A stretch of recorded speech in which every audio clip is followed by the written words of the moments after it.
Welcome Dad Toto and Kathy Toto Saloon.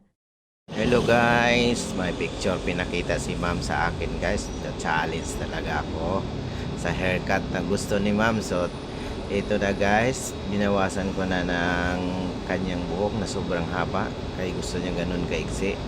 Pero actually hindi talaga totally ang ganun kaiksi ang gagawin namin guys. Kasi ayaw niya doon na maiksi masyado. Yung hairstyle lang namin ang gusto namin gayahin. So ito na guys, sa mga barbero dyan na gusto matutong magupit, ito na po ang inyong pagkakataon na manood sa aking videos. Marami namang nagtutorial dyan na haircut sa babae, may mga professional pa, magaling mag voice over, may mga effects pa. Pero akin ito lang yung aking tutorial para lang sa mga local barber ha, dito sa Mindanao.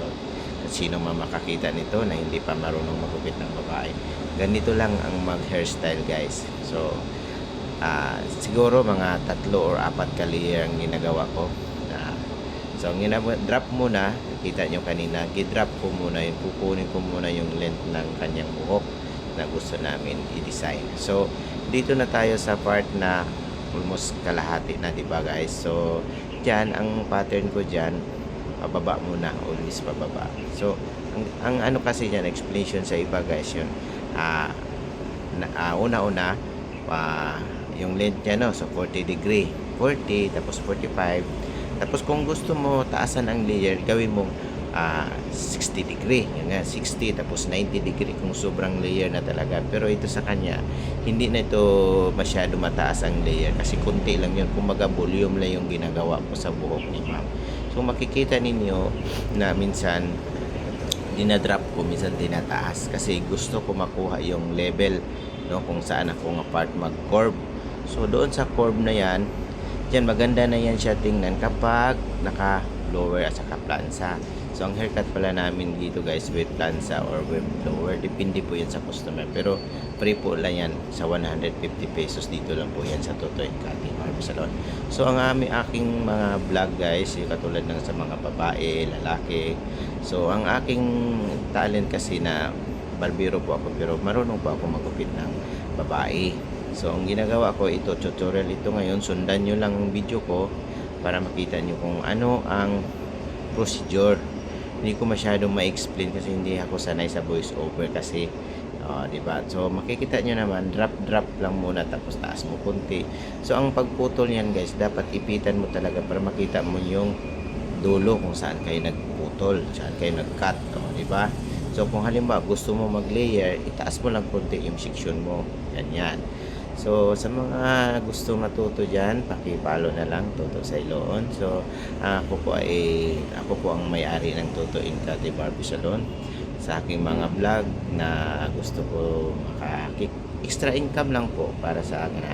Natutuwa lang po ako, minsan may iya din ako mag-vlog, pero kasi ano ko naman, kinarir ko naman. So ito na. So gusto ko lang na kumbaga pa maka-encourage ako mga barbero na gusto din matuto. Kung hindi na matuto, problema yun.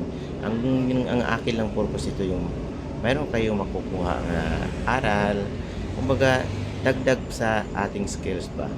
Katulad ng mga nagawa ng mga seminar, yun, magaling na talaga yun. Shout out ko lang yun si sir, nakita ko man yung vlog niya. Pero ang akin lang na simple lang kasi yan, simplihan lang natin. Ang importante, makuha natin yung kung anong gusto talaga ng customer. So itong customer na to, recommend pala to sa isa niyang kaibigan na customer ko na nagpagupit sa akin. So nirecommend siya na magpunta dito sa Toto and Kathy na magpagupit din. So kaya ako na-challenge ako na vlog kasi marami na nag-recommend sa akin na gusto magpagupit. Ang akala daw kasi nila na lalaki lang daw aking ginugupitan. Sa totoo lang, marunong din ako mag-ribbon. Ma-experience din ako sa color. So, yung mga balayads, marunong din ako. Pero hindi 100, hindi talaga 100% na marunong. Ako hindi talaga ako nagmamayabang sa mga tulad ng iba niya. Marunong na talaga ako. Hindi ako ganyan. Tingnan nyo muna yung mga post ko, kung mga ano makikita niyo kung kayo na mag-judge kung maganda ba o hindi. Yan lang man yan yung buhay. No? Ang purpose ko dito, makatulong ako sa mga barbero na gusto matuto. Okay, So guys, ito na po yung part na nag-layer na ako sa harapan. So itong part na dyan sa harapan guys, hindi mo kailangan na pantay ang pagkat. Kailangan mo talaga saksakin yung buhok, no? Kumbaga pa slash layer slash talaga. Ang hirap mag voice over dito sa labas. Marinig ang o yan guys, nagawa din ako ng bangs. Tapos nagawa, yun na guys, final na yan siya guys, no?